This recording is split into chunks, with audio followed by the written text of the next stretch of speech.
Hello students, welcome back. Students, in the last lecture, we were discussing factors affecting adsorption of gases on solid. Let us have a quick revision. Adsorption of gas on solid. कौन कौन से factors जो है वो इसको effect करते हैं? सबसे पहला फैक्टर आता है nature of adsorbent and surface area. तो जो सॉलिड जिसकी सरफेस पे आप गैस का एडसॉर्प्शन स्टडी कर रहे हो, उस एडसॉर्बेंट की सरफेस जो है वो कैसी है और सरफेस एरिया कितना है। तो जनरली ये देखा जाता है कि अगर किसी सॉलिड का सरफेस एरिया बढ़ा दिया जाए, मतलब उसको अगर पाउडर्ड स्टेट में ले लिया जाए, तो एडसॉर्प्शन इंक्रीज हो जाता है। तो आपके पास कोई सॉलिड अगर इस तरीके से किसी ब्लॉक की फॉर्म में है और उसी सॉलिड को आप जो है वो पाउडर्ड फॉर्म में कन्वर्ट कर देते हो, तो एडसॉर्प्शन जो है वो इंक्रीज हो जाएगा। ये पहला फैक्टर हमने पढ़ा था लास्ट लेक्चर में। Second factor is nature of gas. जो गैस जिसका एडसॉर्प्शन हम स्टडी कर रहे हैं, वो गैस जो है उसकी नेचर कैसी है। तो जनरली ये देखा गया कि जिस गैस का क्रिटिकल टेम्परेचर हाई होता है, मतलब जो गैस इजीली लिक्विफाइएबल होती है, जिसको आराम से कंडेंस किया जा सकता है, लिक्विड स्टेट में कन्वर्ट किया जा सकता है, उन गैसेस का एडसॉर्प्शन ज्यादा होता है as compare to those gases which have a low critical temperature. मतलब जिन गैसेस को लिक्विफाई करना टिपिकल है, उनका एडसॉर्प्शन भी कम देखने को मिलता है। इसके बाद हमने थर्ड फैक्टर डिस्कस किया था लास्ट क्लास में। Third factor is temperature. तो यहां पर हमने एडसॉर्प्शन जब पढ़ना शुरू किया था तब एक स्टेटमेंट लिखी थी कि adsorption of gases is an exothermic process. तो कोई भी एक्सोथर्मिक प्रोसेस है, अगर आप उसका टेम्परेचर इंक्रीज करते हैं तो ली चैटलर प्रिंसिपल के अकॉर्डिंग प्रोसेस जो है वो बैकवर्ड डायरेक्शन में शिफ्ट होगा, मतलब एडसॉर्प्शन जो है वो डिक्रीज हो जाएगा। तो यहां पर हम लिख सकते हैं कि adsorption of gas on a surface of solid is inversely proportional to temperature. अगर टेम्परेचर कम रखोगे एडसॉर्प्शन ज्यादा होगा, अगर टेम्परेचर ज्यादा रखोगे तो एडसॉर्प्शन जो है वो डिक्रीज हो जाएगा। Next factor is pressure. Pressure में हमने देखा कि अगर हम गैस का प्रेशर इंक्रीज कर देते हैं तो एडसॉर्प्शन जो है वो भी इंक्रीज हो जाता है। व्हाई? क्योंकि ज्यादा गैस के मॉलिक्यूल्स अब सरफेस से स्ट्राइक करते हैं और उसकी सरफेस को ऑक्यूपाई कर लेते हैं। सो डायरेक्टली प्रोपोर्शनल रहता है रेट ऑफ एडसॉर्प्शन या एडसॉर्प्शन ऑफ गैस प्रेशर के। प्रेशर इंक्रीज कर दो, एडसॉर्प्शन इंक्रीज हो जाएगा। नेक्स्ट हमने पढ़ा था एक्टिवेशन ऑफ सॉलिड सरफेस। अगर आप सॉलिड की सरफेस की एक्टिविटी बढ़ा देते हो, कैसे बढ़ाते हैं एक्टिविटी? उसको रफ बना के। तो रफ अगर बनाना है तो आप उसको जो है वो किसी चीज से स्ट्राइक करके उसकी सरफेस को जो आप रफ बना सकते हो। सैंड पेपर आता है, सैंड पेपर से उसकी सरफेस को रब करके और उसको रफ बनाया जा सकता है, या फिर टेम्परेचर इंक्रीज करके उसकी सरफेस को रफ बनाया जा सकता है, या उसकी सरफेस से अनवांटेड गैसेस जो हैं उसको रिमूव किया जा सकता है। तो ये सभी मेथड्स थे to increase the activity of any solid surface. तो ये 5 फैक्टर्स जो हैं वो हमने स्टडी किए थे लास्ट लेक्चर में, जो इफेक्ट करते हैं adsorption of gas on solid को। चलिए आज हम कंटिन्यू करते हैं हमारा topic. Adsorption of gas on solid को ही हम स्टडी कर रहे हैं। और बच्चों, when adsorption of gas on solid is studied experimentally, इसको जब एक्सपेरिमेंटली पढ़ा गया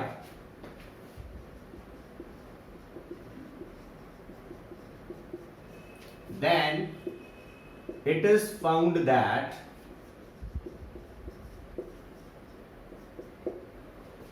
this adsorption is of two type, of two types। तो आज का हमारा टॉपिक रहने वाला है types of adsorption of gases. ठीक है, आज हम ये दो टाइप्स जो है एडसॉर्प्शन के, इनके बारे में पढ़ेंगे। क्या क्या टाइप्स हैं? सबसे पहला आता है physical adsorption and second is chemical adsorption.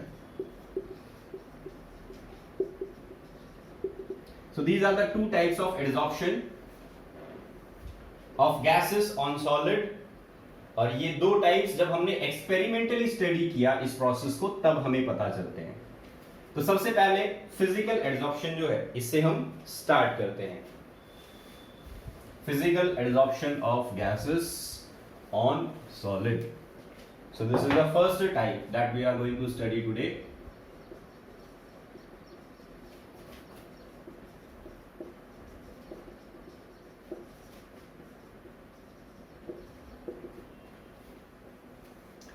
देखो बच्चों, फिजिकल एडसॉर्प्शन जो है ये एक फिजिकल प्रोसेस होता है और यहां पर ये देखा जाता है कि जो सॉलिड है जिसकी सरफेस पे हम गैस का एडसॉर्प्शन करवाने वाले हैं, इसके और गैस के मॉलिक्यूल के बीच में week van der Waals force of interaction काम करता है। Week van der Waals force of attraction हमने 11th क्लास से पढ़ते आ रहे हैं। This is the weakest force जो दो सरफेस या दो बॉडीज के बीच में काम कर सकता है। ठीक है, तो फिजिकल एडसॉर्प्शन जो है उसके अंदर कोई केमिकल बॉन्ड की फॉर्मेशन नहीं होती, बल्कि एक weak force of attraction gas के मॉलिक्यूल और सॉलिड सरफेस के बीच में प्रेजेंट होता है। तो इस टाइप का एडसॉर्प्शन जिस भी गैस और सॉलिड की सरफेस के बीच में रहेगा वहां पर यह बोला जाएगा that physical adsorption is taking place. तो इस टाइप का एडसॉर्प्शन जिस भी केस में होता है उसको हम क्या बोलते हैं? We say that it is a physical adsorption of gas. तो यहां पर हम डेफिनेशन लिख लेते हैं। When adsorption of gas is due to weak van der Waal force of attraction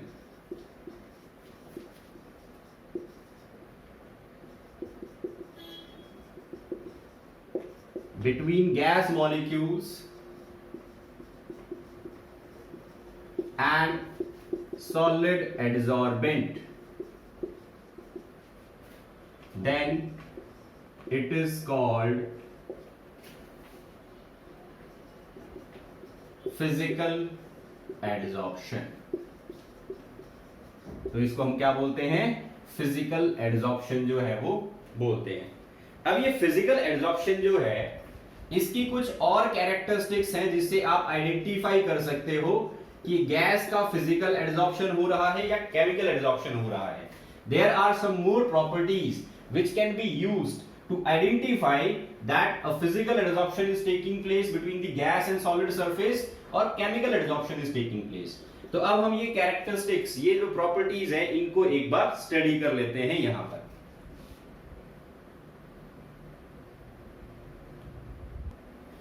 सबसे पहला पॉइंट आता है, it is simply a physical change because this process do not involve any formation or cleavage of chemical bond। भाई ये process जब होता है तब ना तो कोई बॉन्ड टूट रहा है और ना ही कोई नया बॉन्ड जो है वो बन रहा है, बल्कि ये एक मियर फोर्स ऑफ अट्रैक्शन था गैस और सॉलिड के बीच में। इस वजह से इसको हम क्या बोलते हैं? It is simply a physical change. Hence it is regarded as a physical change. तो इसको हम एक केमिकल चेंज नहीं बल्कि एक फिजिकल चेंज मानते हैं। ये तो हो गया फर्स्ट कैरेक्टरिस्टिक या first point. Physical adsorption of gas जो है ये कोई केमिकल चेंज नहीं है बल्कि ये एक मियर फिजिकल चेंज था। सेकंड पॉइंट देखो बच्चों, यहां पर जो फिजिकल एडसॉर्प्शन होता है ये गैसेस के बीच में डिस्टिंग्विश नहीं करता। इसका मतलब कोई भी गैस जो है वो सॉलिड की सरफेस पे एडसॉर्ब हो सकती है। तो it is non specific in nature, मतलब किसी भी सॉलिड की सरफेस पे कोई भी गैस एड्सॉर्ब हो सकती है। तो यहां पर हम क्या लिखेंगे, in this case almost all the gases are adsorbed on the surface of solid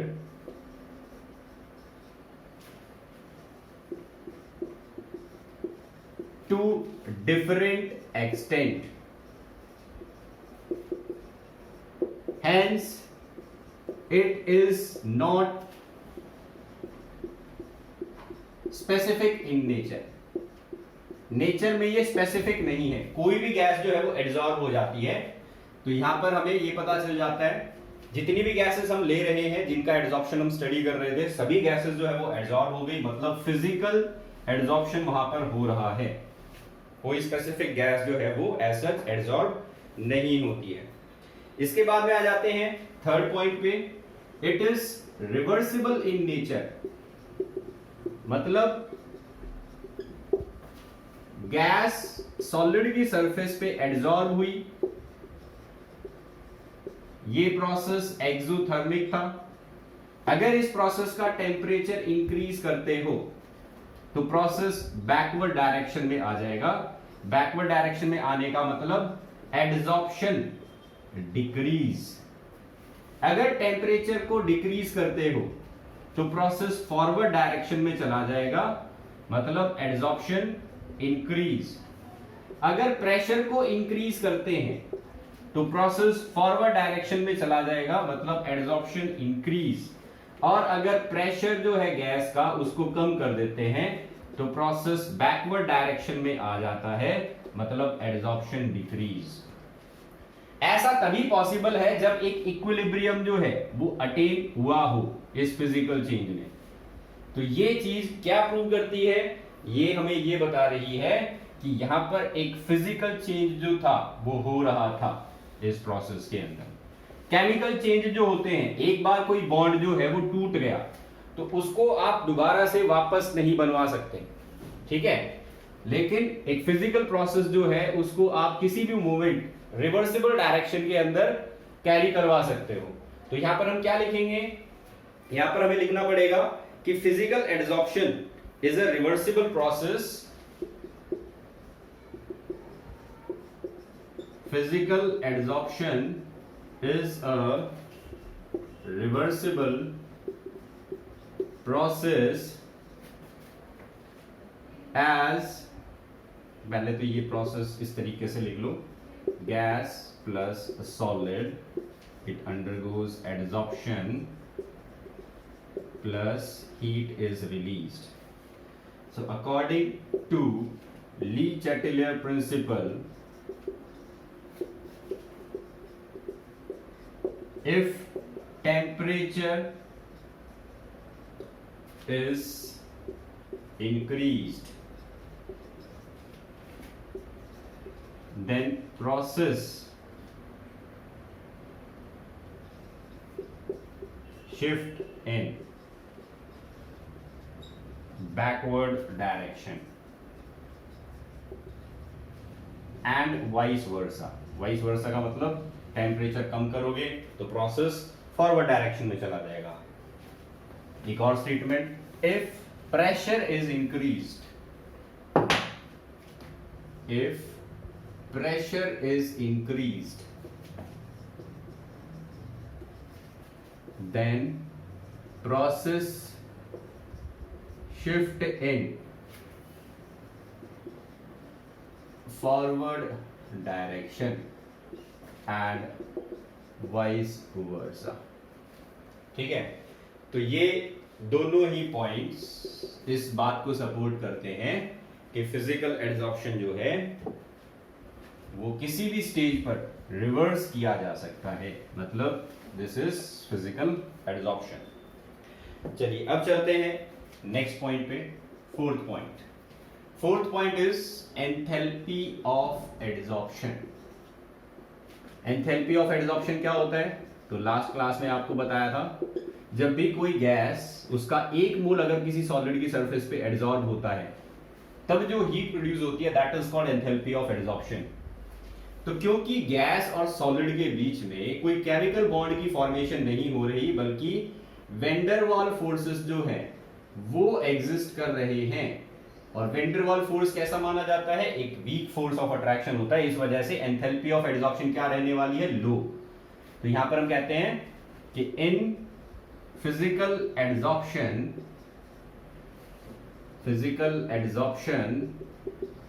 because interaction between gas and solid is through weak van der Waal forces, hence less amount of heat is released. Therefore, enthalpy of adsorption is low. तो इस वजह से enthalpy of adsorption जो है वो क्या रहती है, लो रहती है ऐसे केसेस में जब फिजिकल एड्सॉर्प्शन होता है। चलिए अब आते हैं नेक्स्ट पॉइंट पे। बच्चों फिजिकल एड्सॉर्प्शन जो है वो एक फोर्स ऑफ अट्रैक्शन है, मियर फोर्स ऑफ अट्रैक्शन है, और फोर्स ऑफ अट्रैक्शन ये समझ लो एक मैग्नेट की तरह काम करता है। तो आपने देखा होगा एक मैग्नेट जो है वो अगर किसी लोहे के पीस को सपोज यहां पर जो है वो अट्रैक्ट कर लेता है तो उसके बाद में भी जो है वो छोटे छोटे लोहे के पीसेस मल्टी लेयर बना लेते हैं, ठीक है। तो ये अगर मैग्नेट था, ये मैग्नेट लोहे के पीस को अट्रैक्ट करेगा, अट्रैक्ट करने के बाद भी सेकंड लेयर, थर्ड लेयर, ऐसी लेयर जो है वो कई बना लेता है। ये फिजिकल एड्सॉर्प्शन में बिल्कुल ऐसे ही काम करता है। तो यहां पर मल्टी लेयर जो है फॉर्मेशन देखने को मिलता है, multi layer formation of gas, ठीक है। तो सपोज हमारे पास ये एक सिलेंडर है, इसमें एक सॉलिड जो है वो रखा हुआ है, दिस इज एक्टिंग एज एडसॉर्बेंट, ये सॉलिड है जो एडसॉर्ब करेगा गैस को। तो गैस के मॉलिक्यूल्स आते हैं, इसकी सरफेस पे एक मोनोलेयर बना लेते हैं पहले तो, लेकिन वैन डर वाल फोर्स है, वीक वैन डर वाल फोर्स है, तो दूसरी लेयर भी बन जाएगी क्योंकि ये एक मैग्नेट की तरह काम कर रहा है, ठीक है। तो मैग्नेट जो है वो क्या करते हैं, एक लेयर बना के नहीं रुकते हैं बल्कि वो कई सारी लेयर्स बना लेते हैं। तो फिजिकल एड्सॉर्प्शन जो है वो भी इसी तरीके से गैस के मॉलिक्यूल्स की मल्टी लेयर बना लेता है। तो यहां पर हम क्या लिखेंगे, in physical adsorption the gas molecules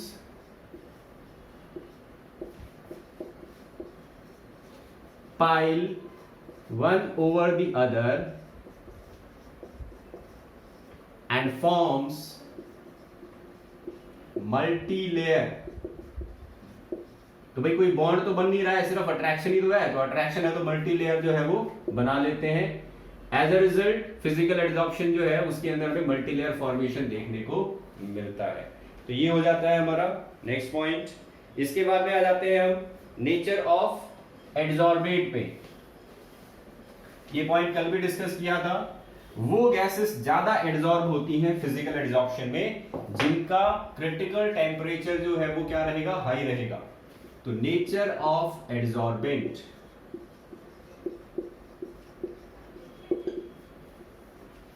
the gases having high critical temperature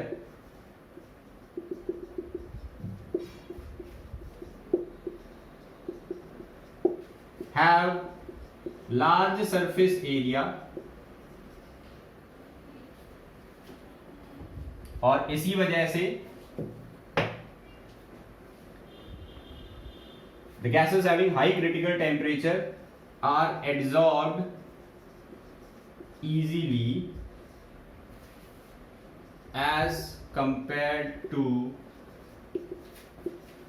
gases having low critical temperature। तो ये हो जाती है कैरेक्टरिस्टिक्स ऑफ फिजिकल एड्सॉर्प्शन। तो फिजिकल एड्सॉर्प्शन जो है वो मियर एक फिजिकल प्रोसेस है, ये एक फिजिकल चेंज की तरह हमें जो है वो प्रोसीड करता हुआ मिलेगा। यहाँ पर एंथैल्पी ऑफ एडजॉर्प्शन ज्यादा नहीं होगा, मल्टीलेयर फॉर्मेशन की बात होगी, कोई भी गैस जो है वो सॉलिड की सरफेस पे एडजॉर्ब हो जाएगी। वो गैसेस ज्यादा एडजॉर्ब होंगी जिनका क्रिटिकल टेम्परेचर हाई होता है, क्योंकि उनको लिक्विफाई करना आसान होता है और उनके मॉलिक्यूल्स के बीच में फोर्स ऑफ अट्रैक्शन जल्दी ही डेवलप हो जाता है। ठीक है, तो ये सभी कैरेक्टरिस्टिक प्रॉपर्टीज हैं फिजिकल एडजॉर्प्शन की। चलिए अब हम देखते हैं एक और point, it do not require any activation energy, no activation energy is required. मतलब क्या हुआ इसका कि इस प्रोसेस को करवाने के लिए, इस प्रोसेस को फास्ट करवाने के लिए आपको किसी एक्टिवेशन एनर्जी की रिक्वायरमेंट नहीं होगी। इस प्रोसेस को गर्म या फिर जो है वो हीट नहीं करना पड़ेगा। तो यहां पर हम क्या लिखते हैं, in this process no activation energy is required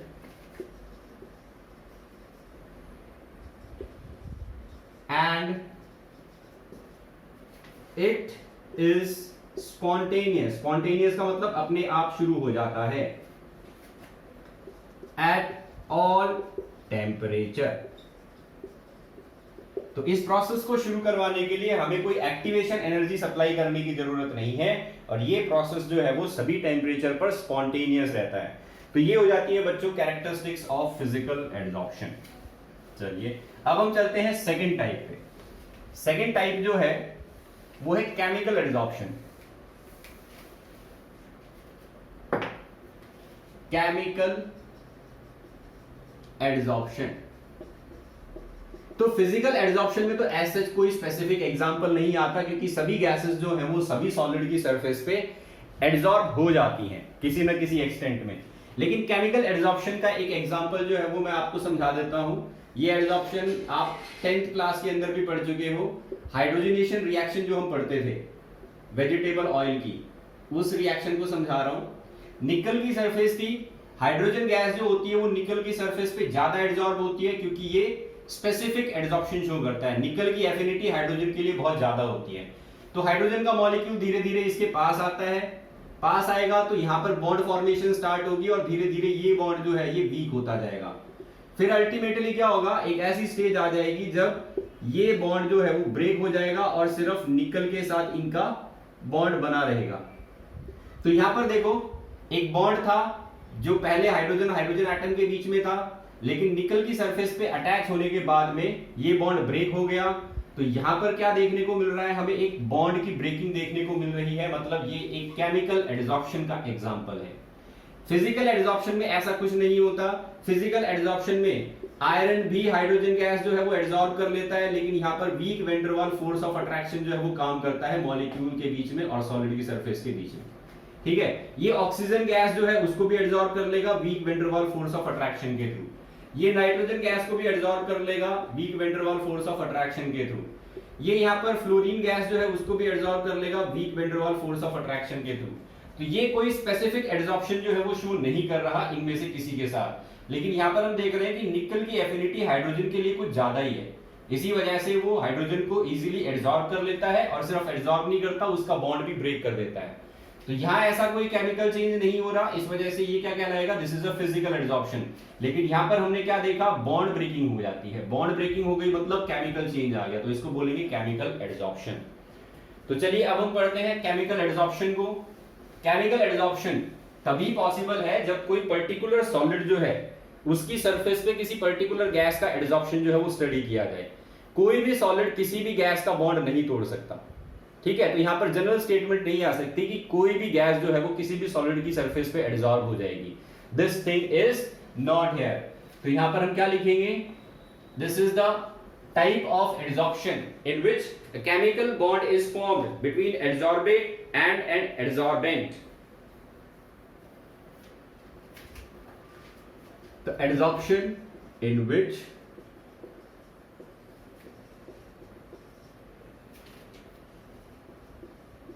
chemical bond is formed between adsorbate and adsorbent is called chemical adsorption। ठीक है, केमिकल चेंज हमें दिखाई देगा यहाँ पर, कोई फिजिकल चेंज जो है वो नहीं दिखाई देगा। तो इसकी भी कुछ कैरेक्टरिस्टिक्स हैं, आप किस तरीके से आइडेंटिफाई करोगे कि कहीं पर केमिकल एडसॉर्प्शन हो रहा है या नहीं हो रहा है। तो कैरेक्टरिस्टिक्स ऑफ केमिकल एडसॉर्प्शन, तो देखो वहां पर तो हमने क्या देखा था, that it was a physical change, क्योंकि वहां पर weak van der Waals forces of attraction involve थे। लेकिन यहां पर क्या आ जाएगा, this is a chemical change. क्यों है केमिकल चेंज? क्योंकि कोई बॉन्ड यहां पर टूटने वाला है, any bond cleavage is going to happen. So it involves, यहां पर हम क्या लिखेंगे, it involves the formation of chemical bond. किसके बीच में बनता है chemical bond? Adsorbate and adsorbent, between adsorbate and adsorbent, hence it is a chemical change। second point आ जाता है, it is highly specific in nature, specific in nature। तो अभी आपको मैंने समझाया था कि कुछ गैसेस जो हैं वो किसी पर्टिकुलर सॉलिड की सरफेस पे इजीली एडसॉर्ब हो जाती हैं। क्यों एडसॉर्ब हो जाती है? क्योंकि एक केमिकल बॉन्ड जो है उसकी फॉर्मेशन होती है between gas and solid surface. तो यहां पर हम क्या लिखेंगे, this process is highly specific in nature because a particular gas has tendency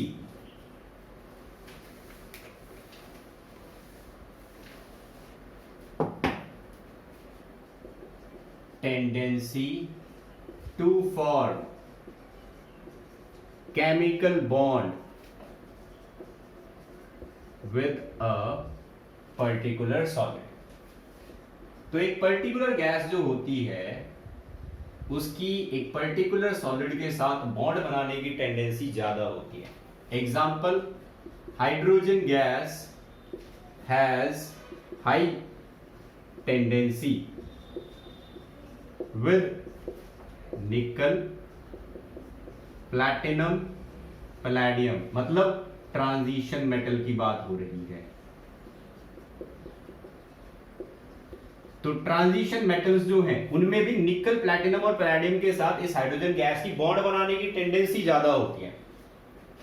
oxygen gas has high tendency with carbon. तो अगर आप carbon as a solid use कर रहे हो और वहां ऑक्सीजन गैस जो है वो आप एडसॉर्प्शन इसका स्टडी कर रहे हो, तो ऑक्सीजन गैस का एडसॉर्प्शन जो है वो कार्बन के साथ ज्यादा होता है। लेकिन अगर मैं ऑक्सीजन का एडसॉर्प्शन इनके साथ स्टडी करूं तो इनके साथ ज्यादा नहीं होगा, क्योंकि ऑक्सीजन गैस की टेंडेंसी इनके साथ कंबाइन करने की उतनी नहीं है जितनी कार्बन के साथ थी। ऐसे ही हाइड्रोजन गैस जो है उसकी टेंडेंसी इनके साथ ज्यादा है लेकिन कार्बन के साथ कम है। तो हाइड्रोजन गैस जो है वो ऑटोमेटिकली इनके साथ ज्यादा एडसॉर्ब होती है। तो ये स्पेसिफिक हो गया नेचर में, ठीक है।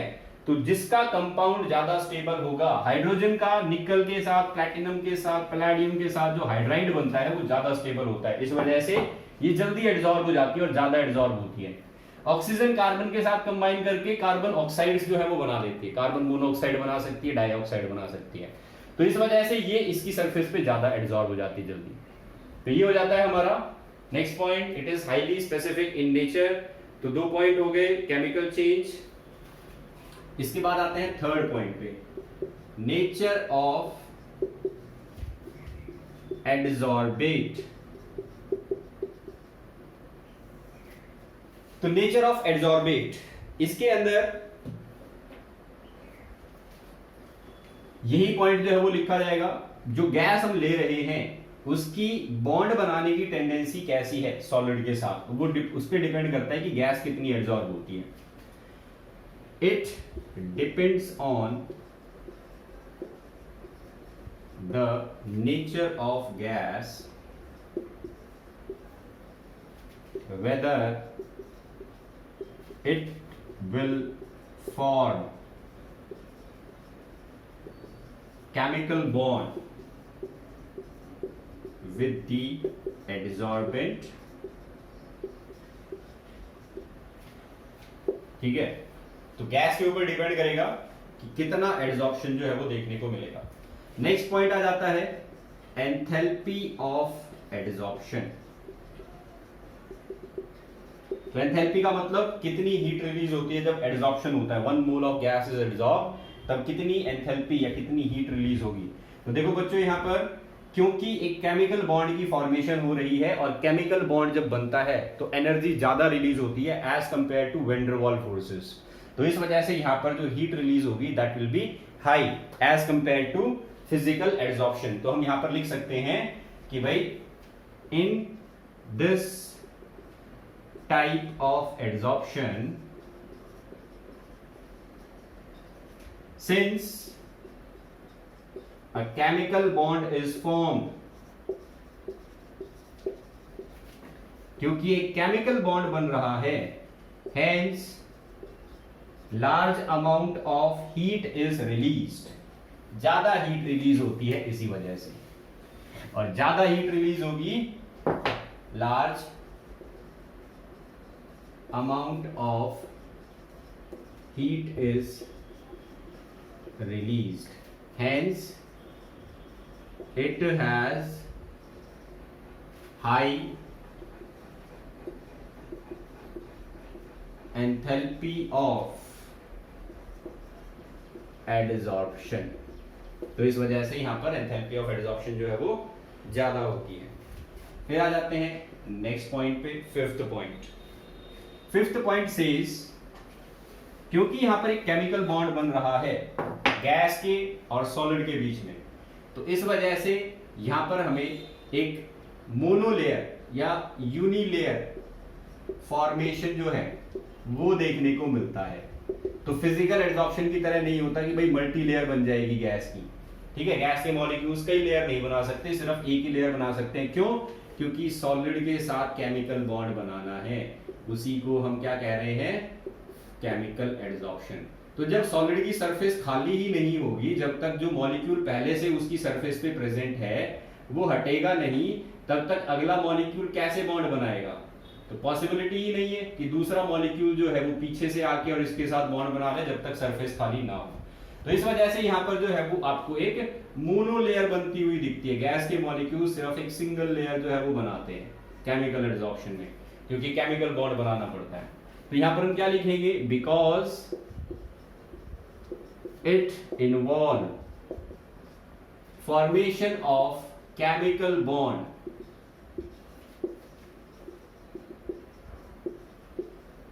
Between adsorbate and adsorbent, hence a monolayer is formed.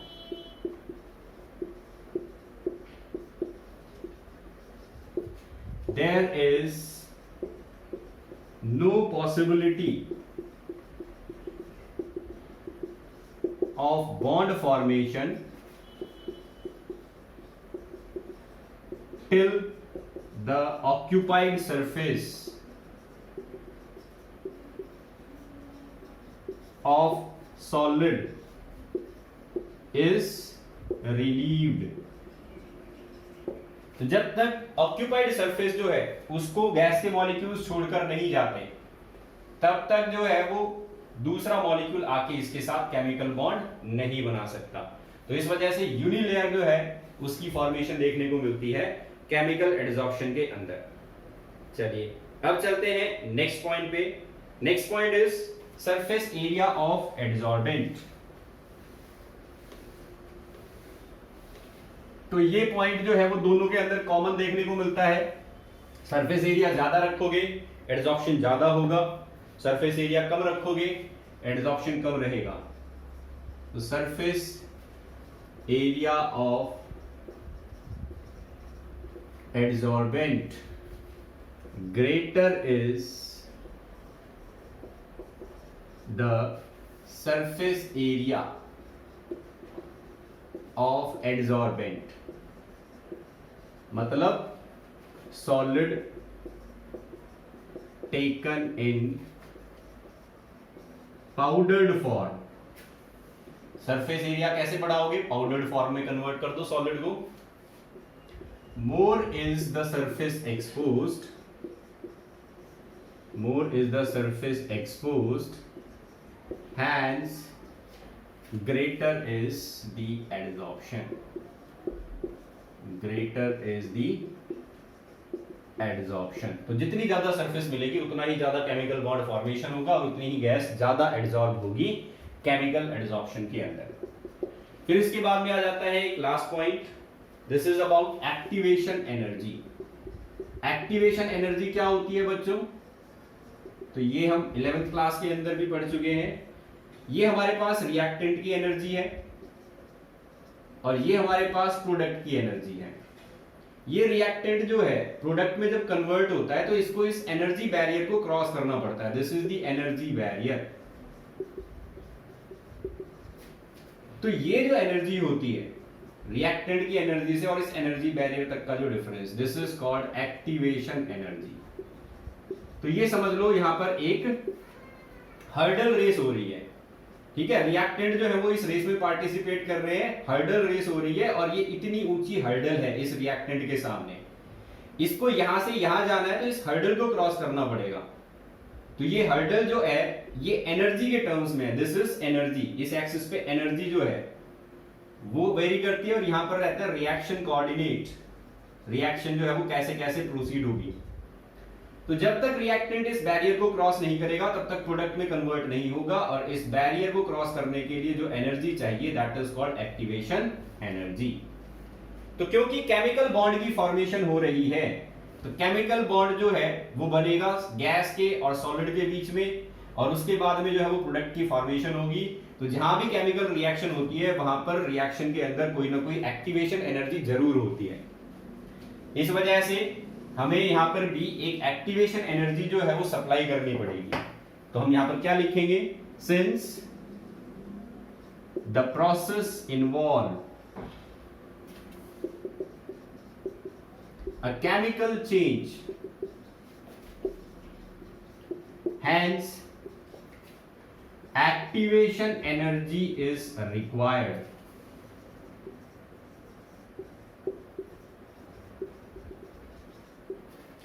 as we increase the temperature, अगर हम ऐसे प्रोसेस का टेम्परेचर बढ़ा दें then more reactant gets converted into product, मतलब ज्यादा बॉन्ड बनेगा और ज्यादा गैस के मॉलिक्यूल्स एडसॉर्ब होंगे and the rate of chemical adsorption increase. तो देखो बच्चों फिजिकल एडसॉर्प्शन में हमने क्या देखा था, टेम्परेचर जब हम बढ़ा रहे थे तो प्रोसेस जो है वो क्या हो गया था, डिक्रीज हो गया था, एडसॉर्प्शन कम हो गया था। यहां वैसा नहीं है, आप टेम्परेचर बढ़ा रहे हो तो एक्टिवेशन एनर्जी मिल रही है किसको, गैस के मॉलिक्यूल्स को बॉन्ड बनाने के लिए। तो ज्यादा गैस के मॉलिक्यूल्स बॉन्ड बनाएंगे और ज्यादा गैस के मॉलिक्यूल्स बॉन्ड बनाएंगे तो ज्यादा प्रोडक्ट बनेगा, मतलब एडसॉर्प्शन जो है वो ज्यादा होगा। इसी वजह से रेट ऑफ केमिकल एडसॉर्प्शन जो है वो इंक्रीज हो जाता है, rate of chemical adsorption increase with the increase in temperature. तो ये हो जाएगा एक्टिवेशन एनर्जी का पॉइंट। याद रखना इस चीज को, एक्टिवेशन एनर्जी जो है वो उस एनर्जी को बोला जाता है जो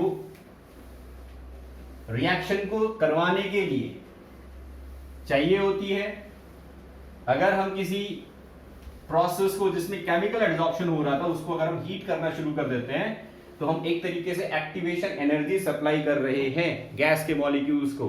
तो जितनी ज्यादा एनर्जी सप्लाई करोगे उतना ही ज्यादा केमिकल बॉन्ड फॉर्मेशन जल्दी हो जाएगा, मतलब केमिकल एडसॉर्प्शन इंक्रीज हो जाएगा। तो ये थी characteristics of physical adsorption and chemical adsorption. अभी दोनों के बीच में एक बार डिफरेंस देख लेते हैं। फिजिकल एड्सॉर्प्शन जो है और केमिकल एड्सॉर्प्शन में क्या डिफरेंस है। सबसे पहला तो जो डेफिनेशन लिखी थी वहीं से डिफरेंस आ जाता है। It involves van der Waals forces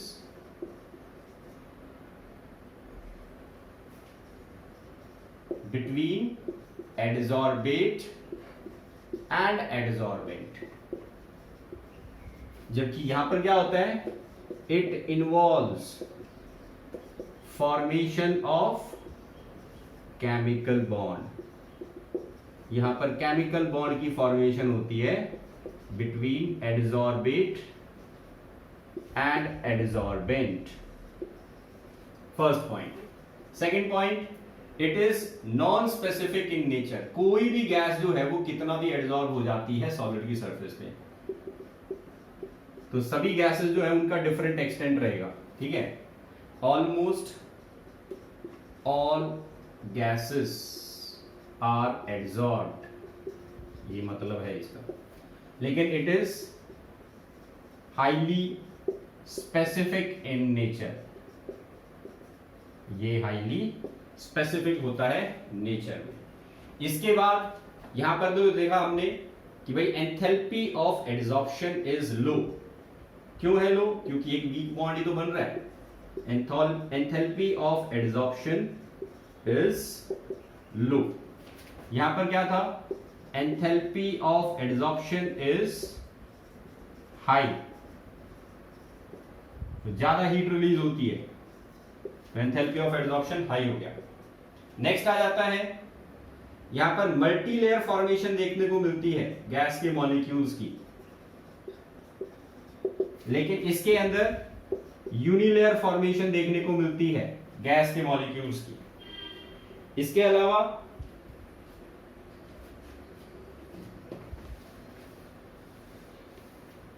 physical adsorption में हमने क्या देखा था कि जो गैस एड्सॉर्ब हो रही है उसका क्रिटिकल टेम्परेचर जो है अगर वो ज्यादा है तो उस गैस का फिजिकल एड्सॉर्प्शन ज्यादा होता है, लेकिन यहां पर तो बॉन्ड बनाने की टेंडेंसी देखी जाती है क्रिटिकल टेम्परेचर में। तो क्या लिखेंगे यहां पर, the adsorption of gas having high critical temperature is high. लेकिन यहां पर जो है ability of bond formation of gas with the solid, ठीक है, ये डिसाइड करेगी कि गैस कितनी एड्सॉर्ब होगी। Decides the amount of adsorption. तो ये हो गया फिफ्थ पॉइंट। इसके बाद और कोई पॉइंट,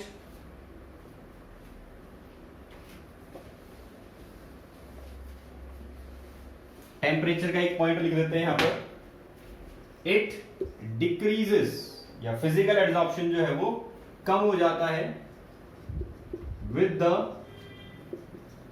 इंक्रीज इन टेम्परेचर।